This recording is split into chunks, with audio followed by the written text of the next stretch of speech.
বলেন দেখুন, বলেন আপনি। হেভি মেটাল যেমন আর্সেনিক, তারপরে হচ্ছে লেড, যেগুলো অত্যন্ত ক্ষতিকর, এই জিনিসগুলার লিমিট আছে, যে হার্টসের মধ্যে কিন্তু থাকে। কপার, আয়রন, এগুলোর লিমিট আছে।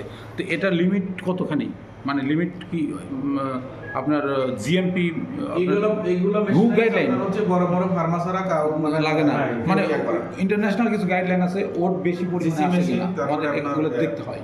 হ্যাঁ, ওয়ার্ল্ড হেলথ অর্গানাইজেশনের ইনস্ট্রাকশন আছে, এই পরিমাণ আর্সেনিক থাকতে পারবে, এই পরিমাণ লেড, এই পরিমাণ কপার, আয়রন, এগুলোর আমরা টেস্ট করি।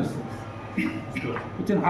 ভাই আর হচ্ছে এক্সট্রা ভস্য, লৌহ ভস্য আছে না, লৌহ ভস্য আসলে না আসলে বোঝানো যাবে না মানুষের যে আসলে কতটুকু কোয়ালিটি মেনটেন হয়। অনেকে মনে করে যে আয়ুর্বেদিক ওষুধ এগুলা মনে হয় আমাকেই বলছে ভাই একটা ডক্টর, ওটাতে বললাম, স্যারকে বললাম আমি ছেড়ে দেয়, যে কোনো রিসার্চ নাই, বলছে আয়ুর্বেদিকে তো কোনো রিসার্চ নাই। না, অবশ্যই রিসার্চ আছে, আপনার মেশিনগুলো দেখেন।